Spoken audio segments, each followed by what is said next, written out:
Señor, te damos gracias por este tiempo, Señor. Gracias porque estamos aquí, Señor. Gracias porque estamos en tu presencia. Gracias porque estamos juntos, Señor. No hay lugar físico que se compare, Señor, a estar en tu presencia. No hay vacaciones que se comparen a estar en tu presencia, Señor. Estamos aquí con gozo, Señor, con alegría, con una mentalidad de ejército, no con una mentalidad de vacaciones, sino con una mentalidad del Hijo. Señor, te damos gracias, Padre, porque sabemos lo que tú siembras, Señor, trae un fruto eterno. Te glorificamos porque cuando tú obras, Señor, tu obra es insondable, es tan profunda que traspasa generaciones. Y eso, Señor, traspasa nuestro entendimiento natural. Que tu obra sea tan insondable que traspase generaciones tras generaciones por medio de tu palabra, por medio de tus promesas. Señor, oramos para que este tiempo, Señor, tu palabra fluya. Señor, no conceptos humanos, no pensamientos, Señor, no estratagemas humanos, sino que tu palabra fluya en medio de nosotros, Señor.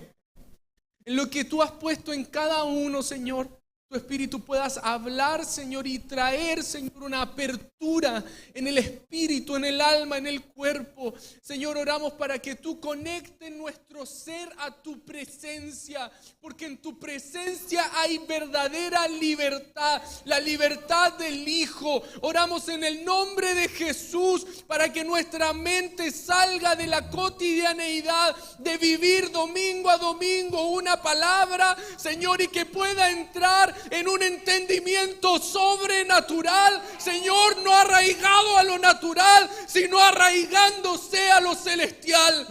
Padre, en el nombre de Jesús, así como dice tu palabra, que debemos asirnos, abrazarnos, tomar con violencia la palabra de verdad que va a traer liberación a todas las áreas de nuestras vidas.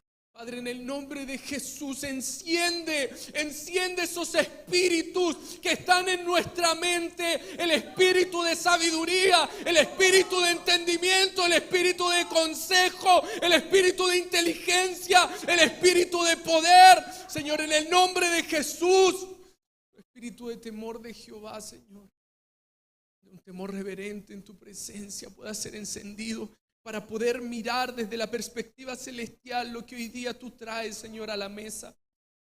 Nos sentamos a la mesa, nos sentamos a tu mesa en presencia de los angustiadores. Hoy nos sentamos a la mesa en presencia de los angustiadores, en una mesa de victoria, en una mesa de victoria. En una mesa de victoria, en el nombre de Jesús. ¿Dónde está, oh muerte, tu aguijón? ¿Dónde sepulcro tu victoria? Porque hoy día los sepulcros, que son cuevas, se van a abrir para manifestar la vida de Dios. No hay victoria en el sepulcro. Cuando se introduce el Hijo en las cuevas y en el sepulcro, se obtiene la victoria del Hijo. Entramos en la victoria del Hijo. En el nombre de Jesús, entramos en la victoria del Hijo. Entramos en la victoria del Hijo. Señor, declaramos que hoy las tumbas, los sepulcros se abren en el nombre de Jesús. Las cuevas se abren. Señor, toda roca es quitada. Señor, las cuevas del inconsciente se abren en este tiempo para manifestar la vida del Hijo, para manifestar la resurrección del Hijo, para manifestar la vida eterna del Hijo. En el nombre de Jesús. En el nombre de Jesús. Amén. Amén.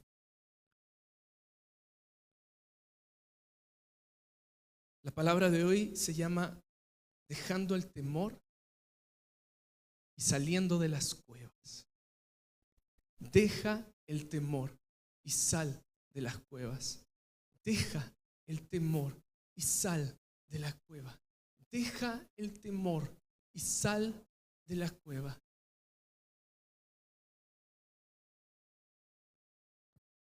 Hay una palabra que en mi espíritu comenzaba a golpear. Y el Señor, mientras preparábamos este tema, me decía, y era sal fuera, sal fuera, sal fuera. El Señor declaró esta palabra con Adán y Eva: sal fuera. Se lo declaró, lo vamos a ver. El Señor le dijo a Adán y Eva: sal fuera. Lo declaró a Abraham: sal fuera, sal de tu tienda, sal de la cueva. Lo declaró a Elías: sal fuera, sal de la cueva. Lo declaró a David: sal fuera de la cueva en la que estás, con esos 400 hombres, con esos 600 hombres, sal fuera. Lo declaró a Lázaro: sal fuera. Lo declaró a Cristo: sal fuera. Hay una historicidad respecto de esta palabra. Dios desde el principio está sacando fuera, porque Él está formando algo que desde el principio se propuso establecer y edificar, y es su iglesia. Hemos predicado que eclesía quiere decir salir de y entrar en. Salir de y entrar en Cristo. Sal fuera. Sal fuera. No podemos entrar en Él si no hemos salido. Sal fuera es la declaración de este tiempo. El Señor quiere formar su ejército y venimos de un campamento donde el Padre nos está hablando acerca de esto. ¿Y sabes qué? El Señor quiere formar la eclesía, porque la eclesía es la columna y baluarte de la verdad. El baluarte se traduce como maquinaria de guerra. Sal fuera, porque quiero formar mi ejército. Adulam, sal fuera de la cueva, porque quiero hacer de esta gente endeudada, deprimida, angustiada, un ejército. Sal fuera. Salir de las tinieblas a la luz admirable. Salir de las regiones de sombra y de muerte para pasar a la expresión de la luz. Mateo 4:15 declara lo siguiente: tierra de Zabulón y tierra de Neftalí, camino del mar al otro lado del Jordán, Galilea de los gentiles, el pueblo asentado en tinieblas vio gran luz, y los asentados en regiones de sombra de muerte, luz les resplandeció. Desde entonces comenzó a Jesús a predicar y a decir: arrepentíos, porque el reino de los cielos se ha acercado. Este pasaje tiene una riqueza tremenda, partiendo porque está estableciendo el ministerio de Cristo en un lugar marítimo, en un lugar donde opera el inconsciente, las aguas del inconsciente que son como cuevas, y lo vamos a ver en distintos pasajes que aparecen en la Biblia. Sin embargo, habla de una región. Dice: aquellos que están asentados en región de sombra de muerte. ¿Qué es región? Región se traduce como lugar vacío. Es decir, el Señor lo que comienza a hacer es tratar con los vacíos que hay en esos lugares de tiniebla. Sabes que Job es uno de los libros donde más desarrollan la idea de las regiones de sombra y de muerte. Y te voy a leer un pasaje. Job 10:21 dice: antes que vaya para no volver a la tierra de tinieblas y de sombra de muerte, tierra de oscuridad, lóbrega, como sombra de muerte y sin orden, y cuya luz es como densas tinieblas. Y lo que llamó mi atención es que vuelve a establecer aquello que pasaba en el principio, en Génesis. Es decir, Génesis relata, ilustra lo que estaba sucediendo en las regiones de sombra y de muerte, porque Job visualiza esto y dice: como sombra de muerte y sin orden. Qué tremendo, porque en medio de ese desorden, de ese vacío, que son regiones de sombra, son regiones de sombra. El Señor envía su luz y su declaración es: hágase la luz. Y Él separa luz de tinieblas. Ahora, el Señor cuando envía a su Hijo, y el pastor Fernando predicaba acerca de esto, acerca del arreglo ordenado, ¿verdad? El Señor, la palabra dice que Dios amó.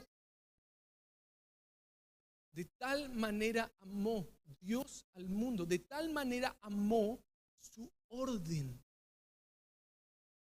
Pero hay algo que sucede que viene a establecer caos, que viene a establecer desorden.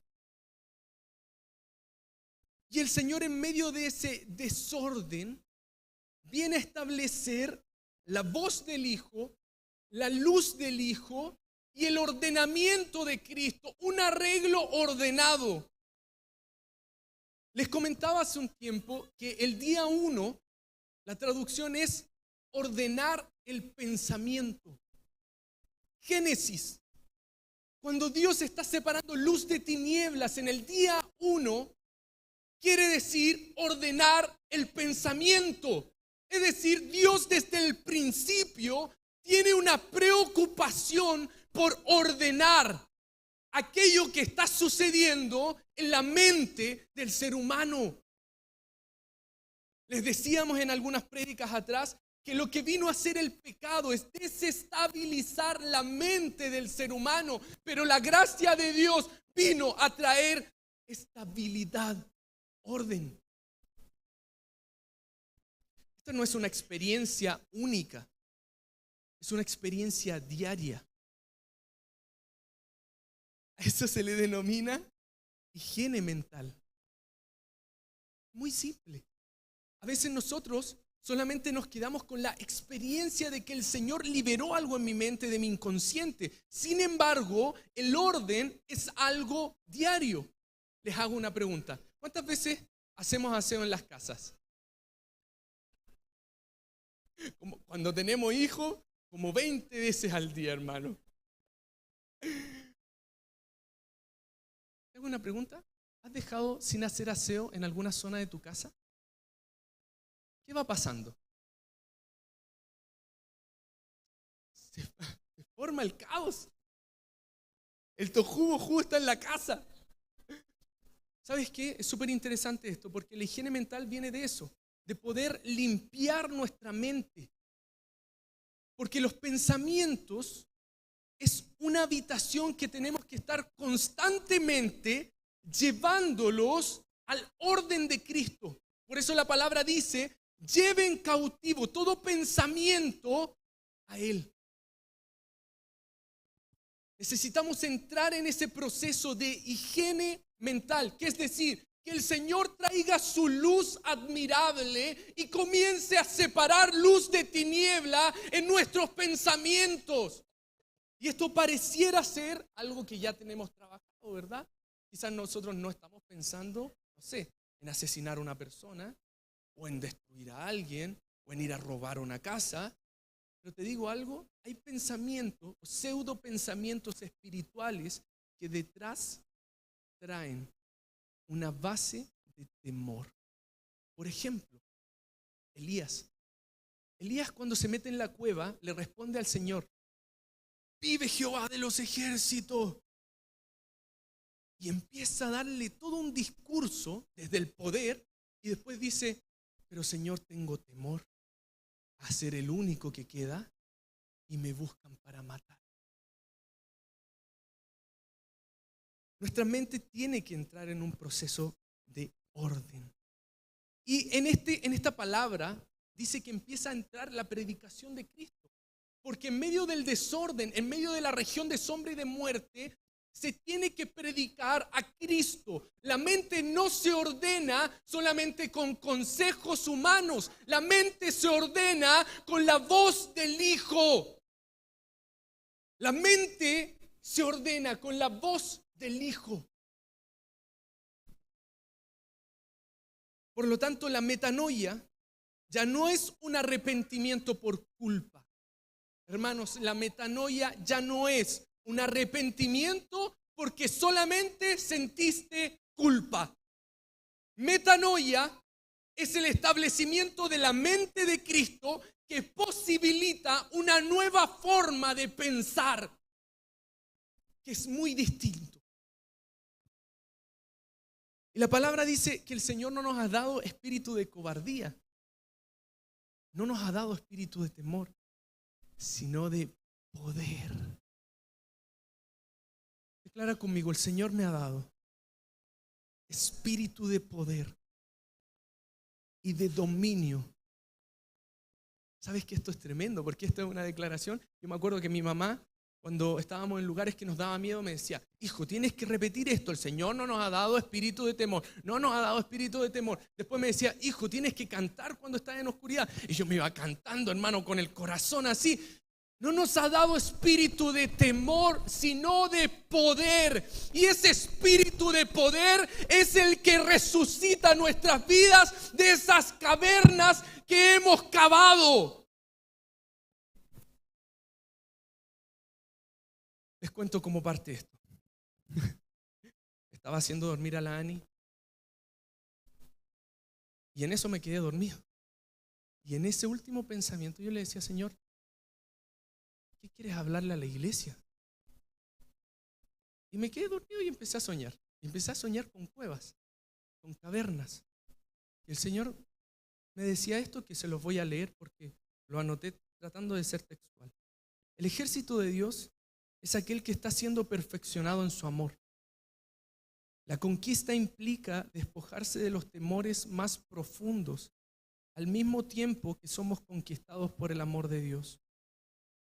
El ángel está removiendo las piedras de las cuevas para manifestar aquello que había estado oculto en el inconsciente. Las cuevas quedan vacías cuando el espíritu de resurrección opera sobre los hijos. Por lo tanto, podemos entender que en el ejército de David lo que operó fue el espíritu de resurrección. Un nuevo nacimiento, una nueva vida de un lugar que simboliza un vientre espiritual como búsqueda de protección. ¿Qué son las cuevas? Las cuevas son un arquetipo o son un arjé, son un principio que nos habla del vientre materno o de un lugar de protección. Las cuevas históricamente han sido muy importantes para el ser humano. El ser humano comenzó a desarrollarse en cuevas por temor a lo que había en el exterior, porque quizás no manejaban el fuego, no tenían armas. Entonces había un temor a lo que había en el exterior. Por lo tanto, ¿qué hago? Una respuesta innata es esconderme o refugiarme en un lugar seguro. Las cuevas representan el inconsciente. Las cuevas representan las regiones de sombra. Las cuevas representan aquello que está en oculto en nuestra mente y en lo cual nosotros nos refugiamos inconscientemente. Nos dirigimos a esas cuevas para buscar protección. Les quiero hablar de algunas cuevas que se mencionan en la Biblia. Si nosotros revisamos históricamente, la primera cueva que aparece es la cueva en la cual se metió Lot. La cueva en la cual estuvo Abraham. Abraham estuvo 10 años en una cueva. Lot también estuvo en una cueva. No se sabe por cuánto tiempo, porque su historia termina en una cueva. Gedeón, ellos estaban en cuevas porque guardaban o almacenaban el alimento a causa de los madianitas. David estuvo en cueva con 400 hombres que después fueron 600, el ejército de los valientes de David. Elías estuvo en una cueva. Lázaro estuvo en una cueva. Cristo estuvo en una cueva. ¿Por qué les digo esto? Porque las cuevas se utilizaban para 3 principios. El primero, se utilizaban como tumbas. Segundo, como almacenaje. Y tercero, se utilizaban como protección. Por lo tanto, la tumba de Lázaro y la tumba de Cristo eran consideradas cuevas. Lo mismo que Abraham. Abraham compró una cueva que se llama Macpela, que es la cueva en la cual enterró a su señora esposa. Ok, vamos a hablar acerca de Adán y Eva, muy simple, porque no es histórico, pero Adán y Eva sí estaban en cuevas. Génesis 3 del 8 al 10. Y oyeron la voz de Jehová Dios que se paseaba en el huerto al aire del día. Y el hombre y su mujer se escondieron de la presencia del Señor entre los árboles del huerto. Mas Jehová Dios llamó al hombre y le dijo: ¿dónde estás tú? Y él respondió: oí tu voz en el huerto y tuve miedo porque estaba desnudo y me escondí. Algunos elementos importantes que vamos a tratar. Llamó al hombre y le dijo: ¿dónde estás? Y el hombre le responde: tuve miedo. ¿Por qué? Porque estaba desnudo y me escondí. Vamos a profundizar en esto. La pregunta de Dios es: ¿dónde estás? Adán, ¿dónde estás? ¿Dónde estás? ¿Dónde estás? Si Adán fue creado para estar en el huerto, en la presencia de Dios. Él oía la voz de Dios, estaba rostro descubierto frente a Dios. Y al caer, al pecar, al comer del fruto, Dios le pregunta: ¿dónde estás? ¿Cambió de plano? ¿Se fue a otro lugar? Estaba en el huerto. Pero la pregunta es: ¿dónde estás? La traducción de ¿dónde estás? Viene de ahí, que es ayin, que es ser nada o no existir. No entidad, desaparecer, huérfano, incurable, morir. Lo que le estaba diciendo el Señor a Adán, cuando le preguntaba: ¿dónde estás?, estaba diciendo: ¿qué sucedió que dejaste de existir? ¿Qué sucedió que desapareciste? ¿Qué sucedió que te miro, habiéndote diseñado en paternidad, te veo huérfano? ¿Qué sucedió que te veo con una llaga incurable, te veo enfermo? ¿Qué sucedió que veo muerte en ti? Adán, ¿qué sucedió? Ese ¿dónde estás? Es algo más profundo que entender la posición espiritual. Porque él cambió de una posición de vida y por primera vez empezó a experimentar la muerte.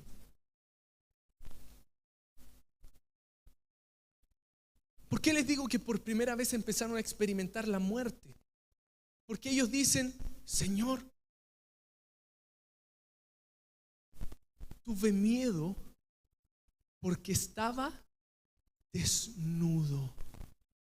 Algo muy interesante es que la traducción de caverna es desnudez. Y cuando utiliza esta palabra, estar desnudo, hay un alcance de raíces. Lo que está diciendo es: estoy desnudo, pero la raíz quiere decir aram, estoy siendo astuto o artero. Señor, estoy desnudo, veo en mí que hay algo de artero, hay algo de astucia. ¿No te llama la atención? ¿Qué imagen tomó Adán? La serpiente. El estado de desnudez tiene que ver con la imagen, la semilla de la serpiente en Adán. Lo que produjo esta imagen y semejanza. La serpiente tiene una fijación en corromper la imagen y semejanza del hombre a Dios y transmitir su imagen y su semejanza a través de una paternidad del padre de mentiras.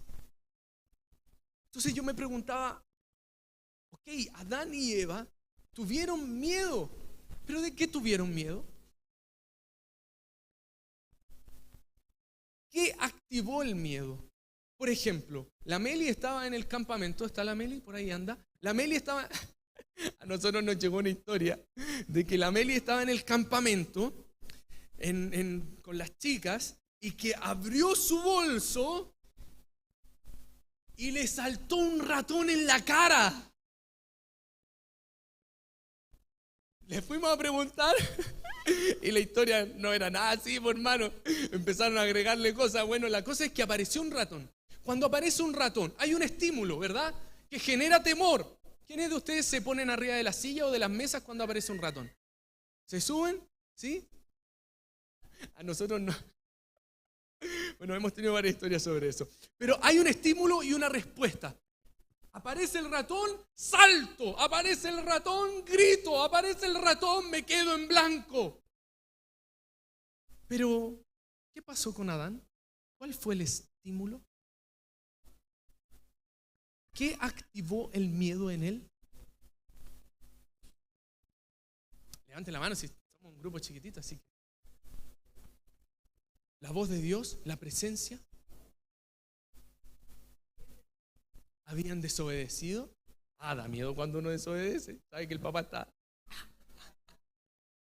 Si es que, pastora, ¿cómo que si es que te pilla? ¿Sabes que el cerebro humano no está diseñado para experimentar muerte? Nosotros fuimos diseñados para ser eternos, no para experimentar muerte. Fuimos diseñados para experimentar vida. ¿Sabes por qué el cuerpo aún tiene memoria de regeneración? Porque fuiste diseñado para ser eterno. Y queda una memoria de regeneración. Tu cuerpo fue diseñado para autosanarse, para autorregenerarse. ¿Por qué? Porque fuimos diseñados para ser eternos. Nosotros tenemos que hablarle el diseño de eternidad que tenemos. Porque ¿sabes qué? Adán en un momento se hizo consciente de que la muerte entró en él, de que la enfermedad entró en él. Por eso el Señor le decía: Adán, ¿qué sucedió? Que la muerte está en ti. ¿Qué sucedió? Que la enfermedad está en ti. ¿Qué sucedió? Que ve orfandad. Por primera vez Adán experimentaba la muerte en él. Te digo algo, la muerte genera en nuestro cerebro que nos apaguemos. Científicamente se han hecho estudios que cuando aparecen ideas de muerte, tu cerebro como que se apaga. ¿Y sabes qué? La raíz de esconderse es apagarse. Ellos se escondieron, se apagaron. Vamos a ver un video muy breve. No se los pasé. Perdón, hermano. Luis, ¿puedes buscar en YouTube? ¿El cerebro se apaga? Mi amor, ¿lo puedes? ¿Sí? Vale, avanzamos mientras lo buscan. Es un video cortito, pero que habla acerca de esto, de cómo el cerebro no fue diseñado para experimentar muerte. ¿Amén? Perfecto. Entonces ellos experimentaron muerte, tuvieron temor. El temor no viene por nada. Tuvieron temor porque experimentaron algo que nunca habían experimentado. Se escondieron, se apagaron, se escondieron. Y cuando hablamos de esconderse, es una respuesta básica frente al temor. Algunos frente al temor arrancan. Otros frente al temor lo enfrentan. Otros frente al temor se esconden. Cuando está el ratón, le pego, corro, me escondo. ¿Qué sucede? Cuando está mi señora enojada, no, mentira, no. Nunca se enoja mi amor. No sé. Yo soy el que me enoja, hermano, lo reconozco. Vamos a ver el video. Neurocientíficos de la Universidad de Bar en Israel realizaron un estudio en el que monitorizaron el sistema predictivo del cerebro cuando las personas se enfrentan a estímulos relacionados con la muerte. Para realizar este experimento, los científicos reunieron a un grupo de personas en una sala. Les mostraron imágenes en una pantalla mientras monitorizaban su actividad cerebral. Eran fotografías de otras personas y de ellos mismos, que aparecían rápidamente una tras otra, acompañadas de algunas palabras. La mitad de esas palabras eran palabras negativas, como vómito o idiota, y la otra mitad estaban relacionadas con la muerte, como entierro y funeral. Los científicos descubrieron que cuando aparecían imágenes de otras personas acompañadas de las palabras relacionadas con la muerte, la actividad cerebral se mantenía normal. El sistema predictivo del cerebro funcionaba sin problemas, pero cuando se les mostraba su propia fotografía acompañada de las palabras relacionadas con la muerte, este sistema predictivo dejaba de funcionar. Digamos que este sistema se apagaba. Pero hay alguien que nos puede explicar por qué pasa esto. Jake Dor Zimmerman, el neurocientífico que ha liderado este estudio. So the brains are very good at predicting things. Some people would say that that's all our brains do, predicting, making simulations of reality. But we're not only making simulations of the outside world, but also of the inside world. You know, what we call ourself is actually something which we are making up. Our brain system is making up, has an evolutionary logic to it. The simplest way to look at prediction in the brain, a very well-known paradigm in neuroscience, is that if you put in front of a brain like a repeating stimuli, sensory stimuli, and then you give it a different stimulus, then the brain will show this kind of surprise reaction. We call it like a prediction error. So after a few stimuli which are the same, the brain comes to expect, it predicts that it will see the same stimulus again. And when this prediction is not fulfilled, it gives this kind of very fast reaction. We call it in EEG, it's called the P300. It's around 300 milliseconds after the stimulus onset, a third of a second, you'll see this higher kind of brainwave. We can say, and this is explained as the brain is surprised and it's updating its model of the world. We have this beliefs about the world, many like. But simple things. It has also this belief that death is related to others.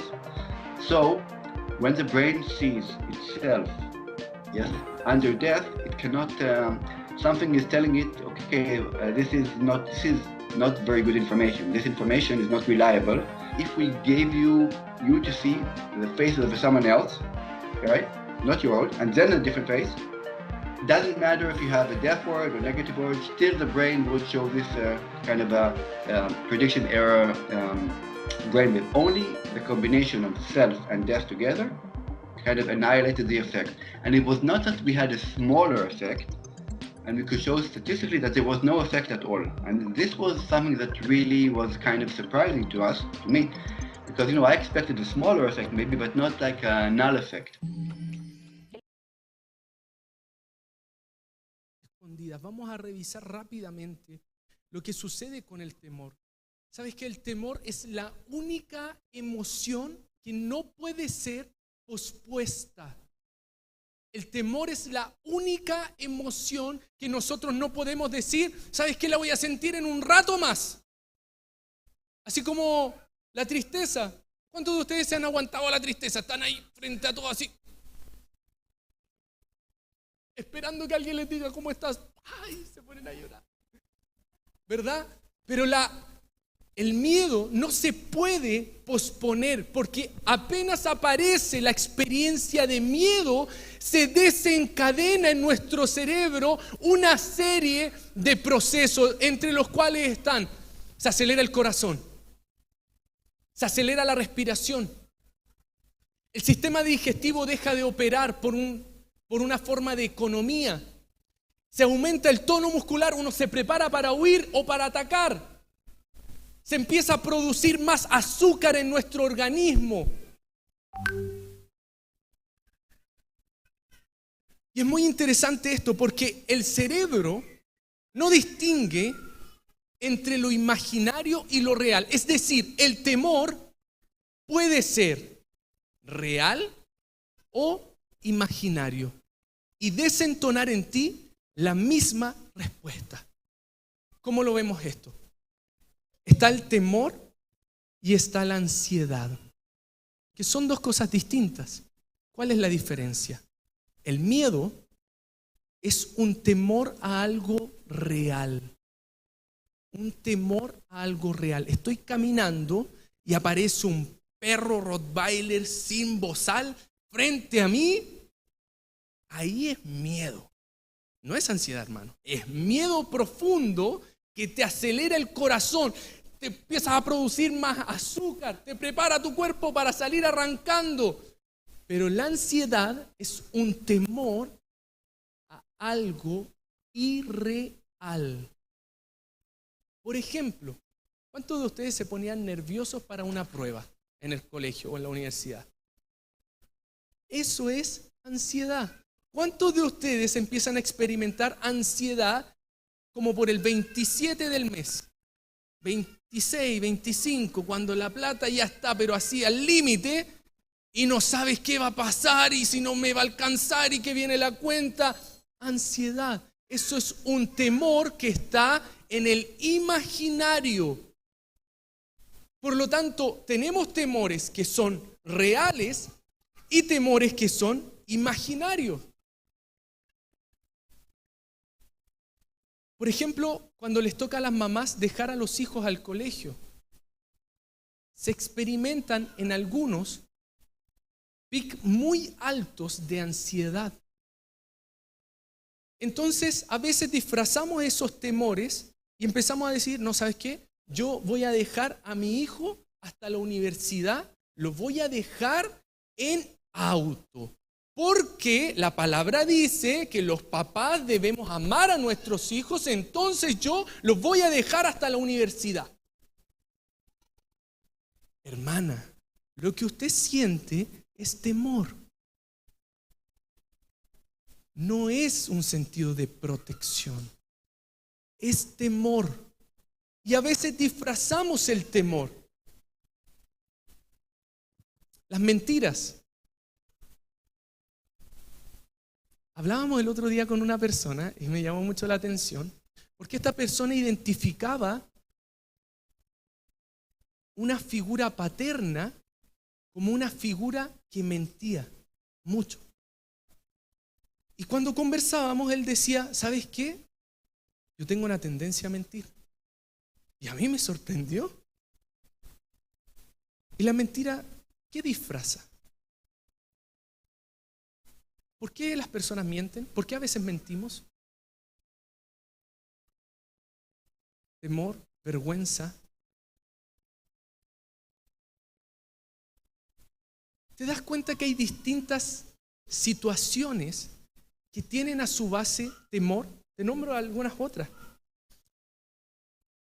Esta es una chica que en contextos sociales estábamos en grupo y ella se sentaba fuera del grupo. Vale, empezamos a hablar qué cosas pasaban, ok, empezamos a identificar que había una herida de apego, un trauma de apego. Y posterior a eso, ella le pasaba esta situación. Llegaba, no se sentía parte del grupo y ¿sabes lo que sucedía?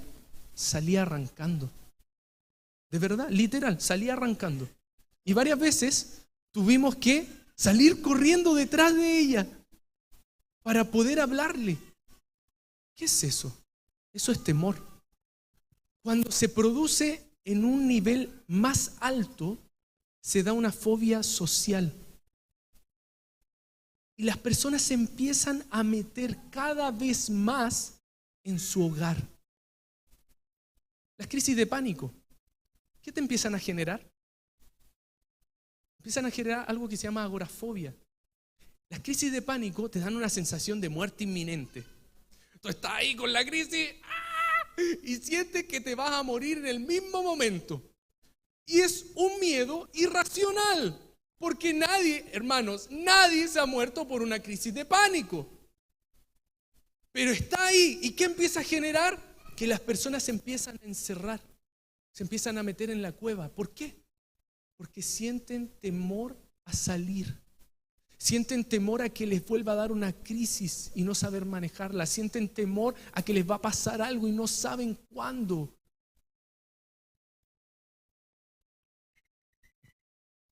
Por lo tanto, el temor está presente en nuestras vidas. El temor no es algo negativo, pero se vuelve algo disfuncional cuando provoca en nosotros que nos estanquemos y nos refugiemos en lugares, simbólicamente en cuevas.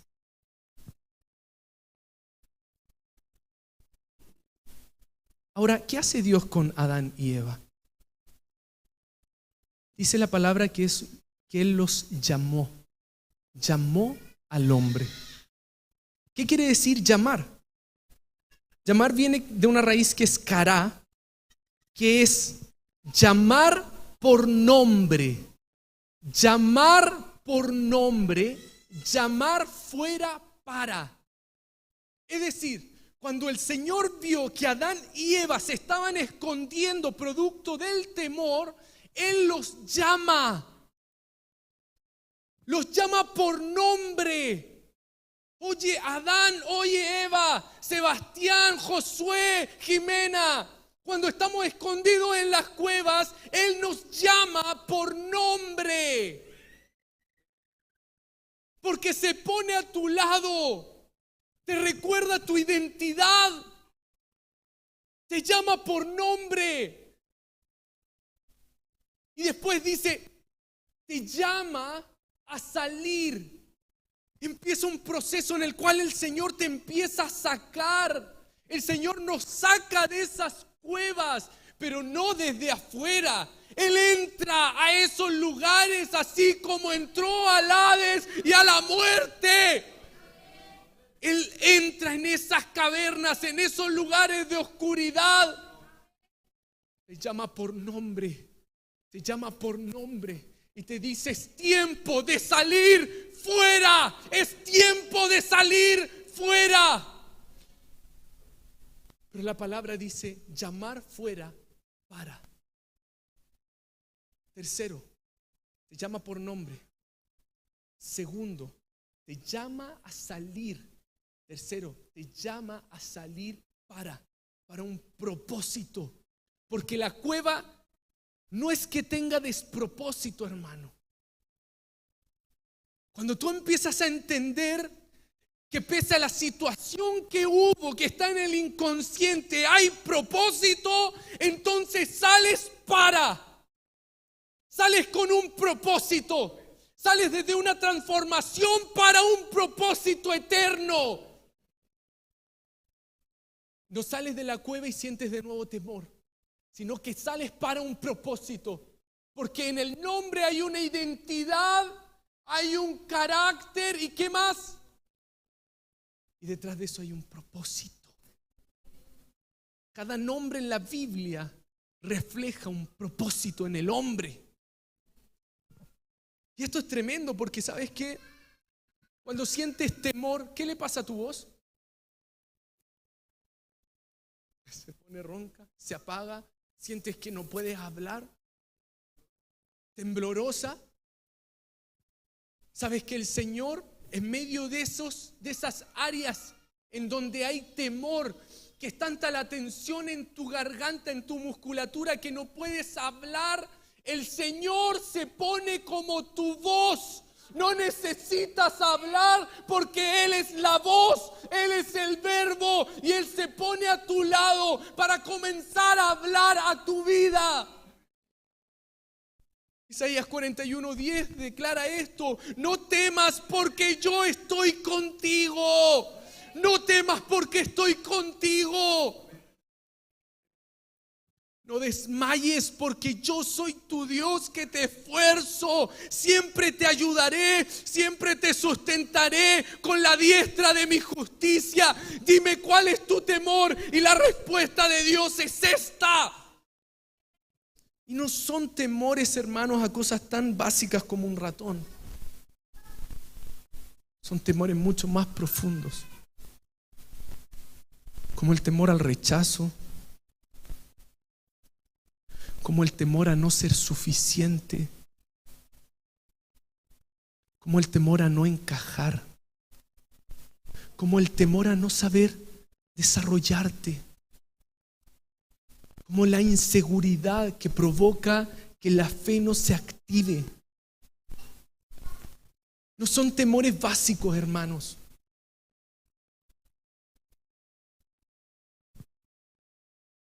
Por lo tanto, el diseño redentivo es que el Señor te reconecta con su voz.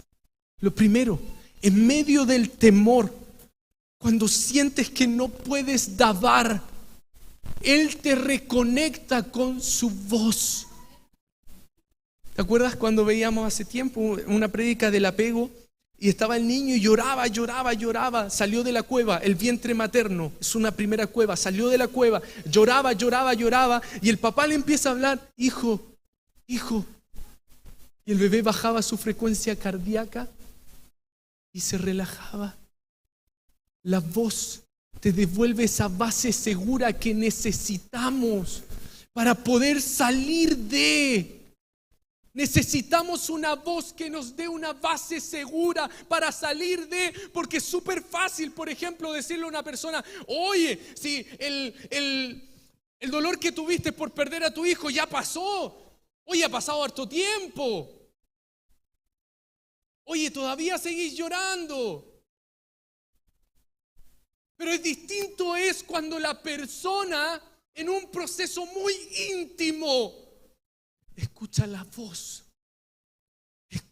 voz de aquel que te dice: no temas, no temas. Es muy distinto cuando sientes que no encajas, cuando sientes que tratas de mostrarte de una forma. Por ejemplo, en aquellos que tienen complejos relacionados al perfeccionismo. Detrás del perfeccionismo hay un temor horroroso a no ser suficiente. Y ahí está esa voz que te habla, te mete. Porque el temor también tiene una voz y se produce una lucha. Te pongo un caso bíblico. Estaba David, estaba Goliat. Dice la palabra que cada uno estaba en un monte y entre cada monte un valle. Y dice que Goliat estaba en medio de los dos montes, en medio de los dos ejércitos. Es decir, ¿dónde estaba? En el valle. Porque en el valle opera la sombra de muerte. ¿Y qué hacía Goliat? Goliat hablaba, soltaba una voz para intimidar al pueblo de Israel. Soltaba una voz de temor. El temor genera en nosotros una vociferación. La región de sombra genera una voz en nuestra mente. ¿Qué provoca en nuestra mente esa mente? Provoca caos, provoca desorden, provoca un desajuste mental. Pero en medio de eso entra el Davidcito y le quieren chantar una armadura de bronce, hermano. Goliat estaba lleno de bronce, sus cielos estaban absolutamente cerrados. ¿Tú crees que David iba a ponerse un casco de bronce cuando él tenía el cielo abierto? Había destruido leones, había destruido osos. Él estaba conectado a la voz y soltó el dabar. La piedra es el dabar. Entonces, lo primero, necesitamos reconectarnos con la voz. En el temor, el Señor se mete en la cueva y te reconecta con su voz. Segundo, te llama por nombre, reafirma tu identidad, te llama por nombre. No llama de manera general, te llama por nombre. Y nos llama fuera para un propósito mayor. Es tremendo. Porque la palabra dice que a través de Adán, ¿qué entró? La muerte. ¿Y qué opera a través de la muerte? Dice Romanos que no hemos recibido espíritu de esclavitud para estar otra vez en temor. La muerte trajo esclavitud y temor. Pero ¿sabes qué? Es tremendo porque dice que no hemos recibido eso. Recibimos un espíritu de adopción, por el cual se suelta una nueva voz que dice: Abba, Padre. Por lo tanto, el Señor, cuando cubre a Adán y Eva con pieles, está redimiéndolos de la cueva en la cual se habían metido. avanzo más rápido. Creo que tenemos una imagen. ¿Si la pueden mostrar? La otra. La vamos a pasar rápido porque creo que... ¿Se puede apagar esta luz? Hermanos, solamente como para precisar algunos detalles sobre los miedos. ¿Es la que está en el correo? Les decía que los miedos pueden ser imaginarios o reales. Es interesante entender que por Adán entró la muerte y hoy día la puerta a distintas situaciones de enfermedad, ¿qué es? El miedo, la ansiedad, el estrés. Son puertas a estados de muerte. ¿Tenemos la imagen? Vale. Esto es un trabajo que se realizó por un autor que se llama Rafael Vizquerra. Él desarrolló un libro que se llama El universo de las emociones y habla de las emociones como galaxias. En este plano ustedes ven varias galaxias que son sistemas emocionales. Por ejemplo, ahí está el sistema de la ira.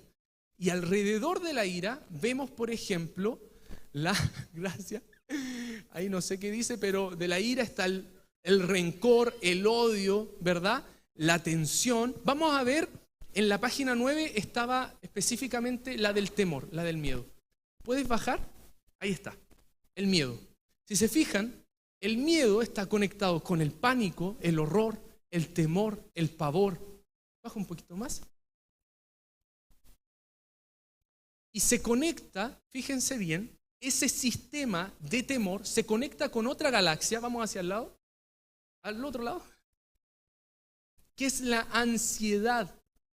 ¿Qué aparece con la ansiedad? Si agrandamos, aparece la preocupación, el estrés, el nerviosismo, la intranquilidad, la inquietud, la desesperación, la desazón, el apuro, el agobio, la turbación. Si se fijan, estos dos elementos, tanto el miedo como la ansiedad, están conectados. Absolutamente conectados, porque le decía, ambos están relacionados al temor a algo real o al temor a algo irreal. Y activan nuestro organismo más o menos de las maneras similares. Pero ¿qué sucede? Con la ansiedad es mucho más complejo. ¿Por qué? Porque el organismo a veces queda en el piloto del temor.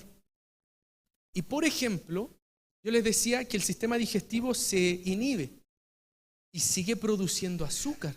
Entonces aparecen enfermedades. ¿Por qué? Porque el sistema digestivo se inhibe y empieza a producir acidez porque no tienes ganas de comer, estás en estrés, estás bajo ansiedad, no tienes deseo de comer. ¿Por qué? Porque hay una respuesta en tu mente que te dice, tienes que huir, tienes que arrancar, tienes que sobrevivir. ¿Cuál es el miedo? Por ejemplo, Elías, ¿presentaba ansiedad? Sí. El tipo en un momento necesitaba alimentarse porque estaba fatigado, pero ¿tenía deseo de comer? No. Tenía deseo de morir en un punto de su vida. ¿Qué es lo que sucede con nosotros?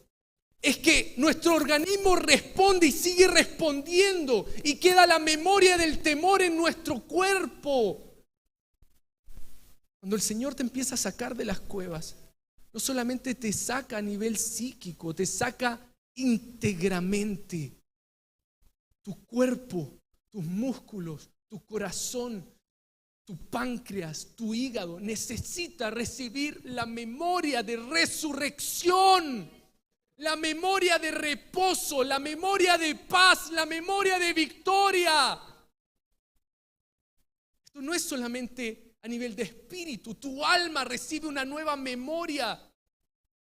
¿Y sabes qué? Es interesante porque hay dos sistemas. Hay un sistema que se llama simpático, este es bien simpático, que es el que nos activa, ¿verdad? El que aparece en todas, y el parasimpático, que es el que nos restablece el equilibrio. ¿Y qué es lo que sucede? El equilibrio se restablece cuando el foco de temor desaparece. ¿Pero qué pasa si el foco de temor no desaparece? seguimos en esa activación. Por lo tanto, el trato debe ser más profundo para volver a restablecer el equilibrio en nuestra mente. Amén. Vamos a ver otro caso, que es el caso de Elías, y lo voy a pasar rápido, porque Elías también se metió en una cueva. Les voy a leer la historia, yo sé que ustedes la saben, pero analicemos a Elías, ¿les parece? Analicemos a Elías. Primera de Reyes 19, 8, 18. Se levantó pues y comió y bebió, y fortalecido con aquella comida caminó 40 días y 40 noches hasta Horeb, el monte de Dios. Y allí se metió en una cueva. ¿Qué significa esa cueva? Estar desnudo. Áreas de desnudez que nos provocan temor. Me siento desnudo, siento que no tengo cobertura inconscientemente. ¿Qué hago? Busco cobertura. Me meto en una cueva donde pasó la noche y vino a él palabra del Señor. Vino Dabar de Dios, el cual le dijo: ¿qué haces aquí, Elías? ¿Cuál fue la pregunta que le hizo Adán? ¿Dónde estás? Exactamente lo mismo. ¿Qué haces? Él le respondió: he sentido un vivo celo por Jehová, Dios de los ejércitos, porque los hijos de Israel han dejado tu pacto, han derribado tus altares y han matado a espada a tus profetas, y solo yo he quedado. Y me buscan para quitarme la vida. Fíjate en la respuesta. ¿Qué te llama la atención? ¿Tenía miedo a morir? ¿Qué más? Tenía miedo a quedar solo. Solo yo he quedado. ¿En cuántos de nosotros hay temor a la soledad? Y estás en el cuerpo. Y siento temor a quedarme solo. ¿Qué sucede ahí? ¿Qué pasó con Elías, que tenía este temor a la soledad y temor a la muerte? ¿Se acuerdan de Abraham? Que aparecía también el temor a la muerte porque había sido perseguido cuando chico, lo habían mandado a matar por algo. Yo les decía, las emociones tienen y narran una historia. ¿Por qué tenía temor a la soledad? ¿Se habla algo acerca de la paternidad de Elías? ¿Se habla algo acerca de la maternidad de Elías? De todos los profetas se nombra hijo de tal, hijo de tal. Y de Elías, como me decía mi papi, Tisbita. Nada más. Y esto fue un dato que me dio mi papi. Me decía, empezaron a estudiar acerca de Tisbé.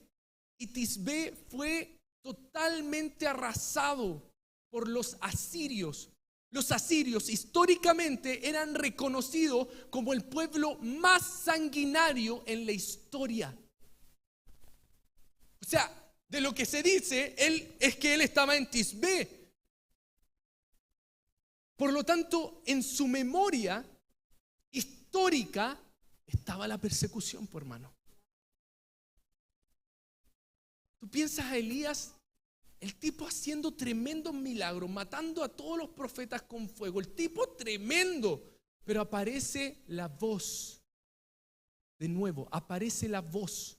Goliat, aparece la voz. Jezabel, aparece la voz. ¿Y qué le genera? Terror. Tanto terror que se esconde en la cueva.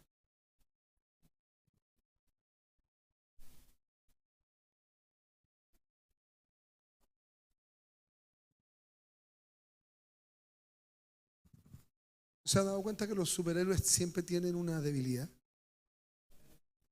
La voz es como la kriptonita, esa cuestión que te deja sin fuerza. ¿Le ha pasado eso? ¿Viene una situación, un golpe a su vida y se queda sin fuerza? Esa voz está relacionada con eso. Tiene un nivel de poder porque se mete en las esferas más profundas de nuestro inconsciente.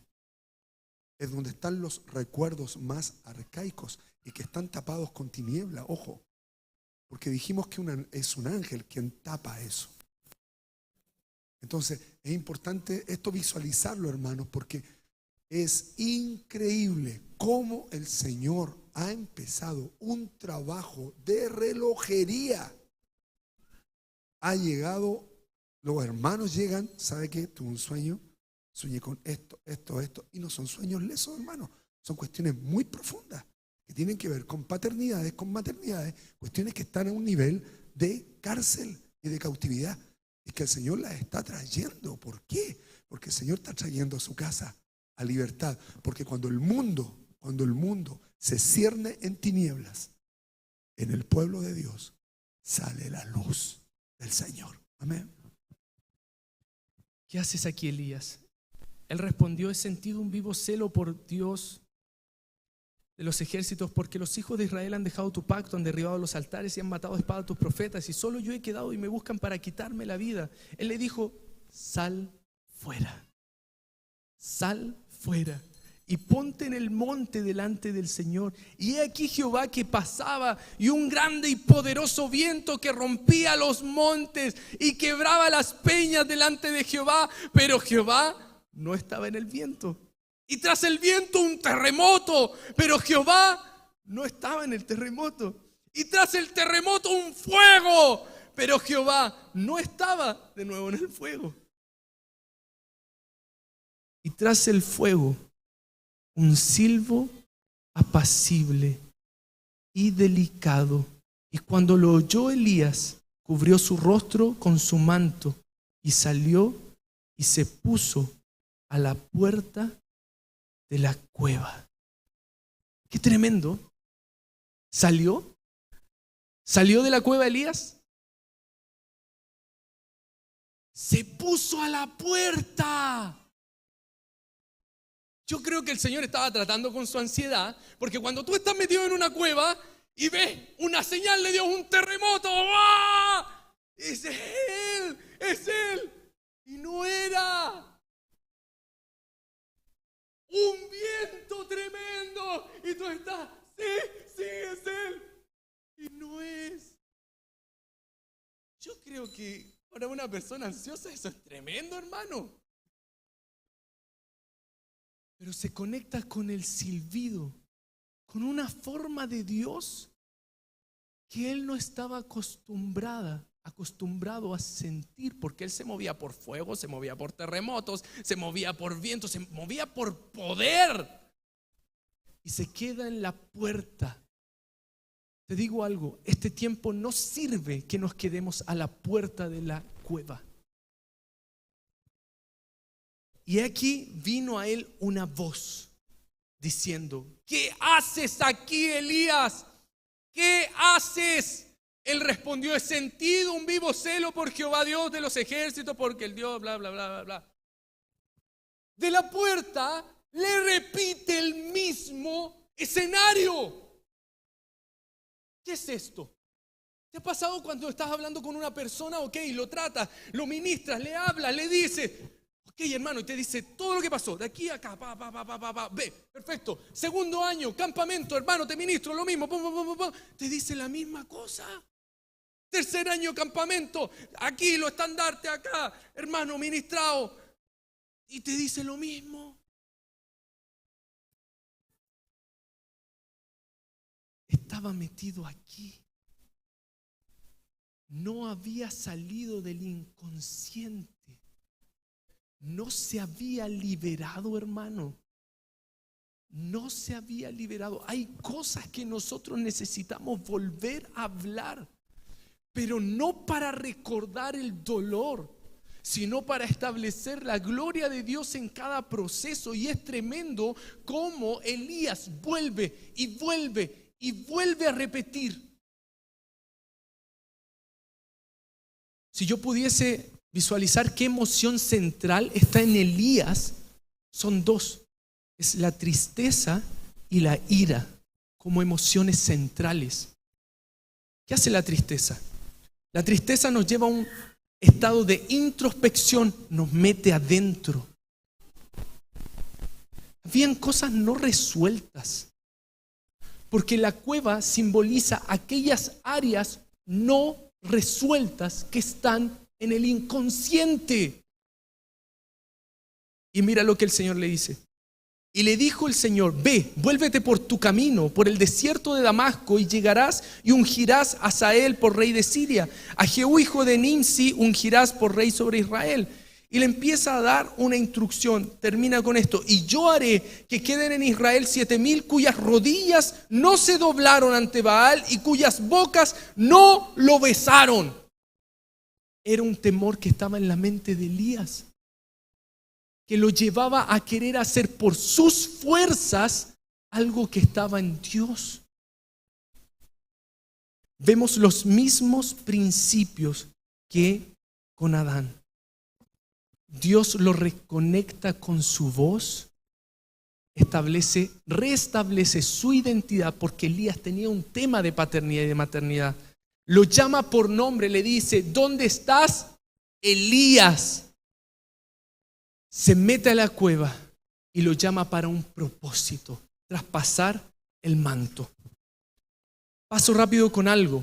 Si revisamos cada cueva en la cual la Biblia desarrolla, vamos a encontrar distintas áreas que están operando en el inconsciente. Por ejemplo, la cueva de Abraham. Abraham estuvo 10 años. Aparece en el inconsciente temor a la muerte, persecución, un sentido de sobrevivir constantemente, percepción de que el mundo me va a dañar. ¿Cuántas personas viven con ese temor? Siento que voy a salir, pero algo me va a pasar. Siento que voy a ir por allá, pero no, ¿sabes qué? Vámonos por acá mejor porque siento que algo me va a pasar. Inseguridad, matriarcado, es decir, Abraham tenía una figura de mujer, que fue su mamá la que estuvo en la cueva con él siempre. Entonces él tenía la imagen de la mujer, la imagen de la mujer, la imagen de la mujer. Bloqueo en el diseño de familia. Estaba en el inconsciente, hermano. Cuando el Señor le dice: vas a ser padre de multitudes, pero el tipo estuvo sin familia muchos años de su vida. Y aparece ese temor que habla del inconsciente. La cueva de Lot, hermano, esta cueva es tremenda.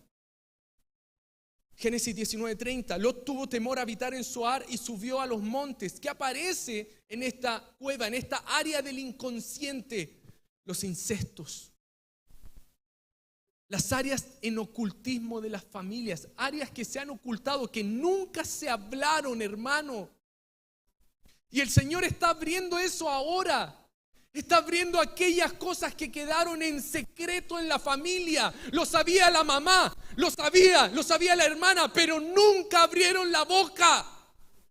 Y la persona ha sufrido toda su vida. Porque tú crees que las marcas no quedan acá, quedan. Y hasta que se abre la verdad, se libera. Pero cuando mantenemos el secreto familiar, lo único que hacemos es mantener la esclavitud. Eso es la cueva de Lot. La cueva de Lot es aquellos incestos que están en la generación, que están en toda la familia, pero se quedaron en silencio. Son los velos familiares, es la disolución de la casa, es la falta de paternidad, es la orfandad que hay. Abraham quiso ser papá de Lot, pero no pudo, hermano. No pudo suplir la imagen del abandono que tenía Lot. Un diseño distorsionado de familia. Vienen los ángeles, él los mete a su casa. ¿Y sabes lo que dice cuando el pueblo viene a querer conocer? Querían tener intimidad con los ángeles. Y Lot, ¿qué le dice? ¿Sabes qué? Llévate a mi hija mejor. ¿Qué papá frente a una situación llega y entrega a sus hijas? Tenía una distorsión en su inconsciente del diseño de la familia. La cueva de Gedeón, Jueces 6:2, construyeron cuevas, cavernas y lugares fortificados. ¿Qué es esta cueva? Son las áreas del inconsciente, áreas que están en devastación, donde opera la langosta, la ruina, la destrucción o el robo del fruto. ¿Sabes qué es interesante? Porque Gedeón, cuando viene el Señor y le habla, le dice esto: ¿sabes qué? Yo soy pobre. Eso le dice. Porque tenía en su inconsciente la idea de devastación, la langosta metida en la mente. Y cuando viene la palabra de Dios le dice, no, yo soy pobre. ¿Cuántos de nosotros tenemos creencias autolimitantes de pobreza? De pobreza, hermano. De pobreza que está en el inconsciente aquí, metido en pensamientos.